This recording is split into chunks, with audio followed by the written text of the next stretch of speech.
For this week's segment of ADvice, Ryan Townend is here, and we are talking rebranding. Of course, lots of companies do that, Ryan. They change their logos. But when do you know it's right, and when should you do it? Exactly. Well, thank you for having me back. Branding is one of my favorite topics to talk about on ADvice and at William Joseph. So we do get that question all the time. Like, is it, are we out of date? How often should you flip your logo? Do you change your brand? The idea behind it is you have to have a reason to do it. You don't change just for the sake of change. You have to have a strategic reason. Okay, and you mentioned we kind of have 5 reasons here set out for our viewers. The first one you mentioned, if you're looking to reposition. Yeah, so what happens sometimes is your company is known for a specific service or for a specific product, and now you've branched out. So what we need to do is start saying, okay, it's a time to talk to new markets, to tell them about the new things you're doing, and your old brand isn't exactly telling that story. So it's a great time to reposition your company, come out with a new look. Okay, and we have an example for us. We do.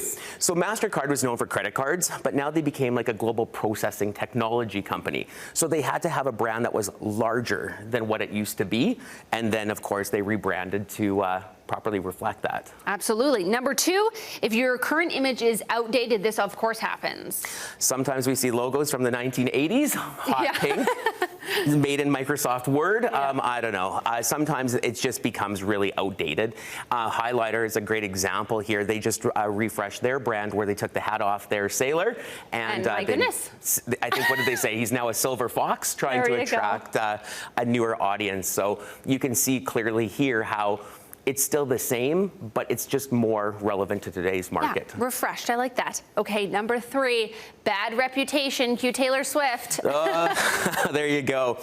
So sometimes things happen to a company, and you can't move past the PR or the publicity. So companies or corporations or organizations will rebrand under a new name, new look and feel, to kind of give them a new start. So it's a really good opportunity to kind of tell a new story, and it's a new day. Okay, the market changes. That's reason number 4. Yeah, so again, what happens is sometimes, again, the industry is shifting, like oil and gas, maybe now might be more like energy and technology, like there's wind, there's solar. So traditional oil and gas companies might rebrand themselves to be more relevant to a wider, audience because of the industry today. So you just see this a lot where the market is going to dictate where you need to go, and your brand is sometimes known for who you were, not who you are. Okay, last but not least, if you've grown as a company. Yeah, so sometimes brands start off with a very singular focus, and then as they've grown, the current brand doesn't really, again, articulate the story.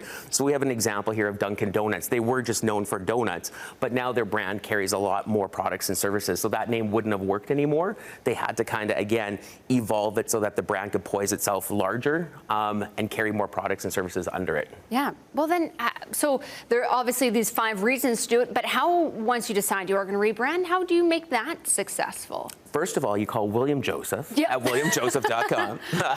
Selfish plug.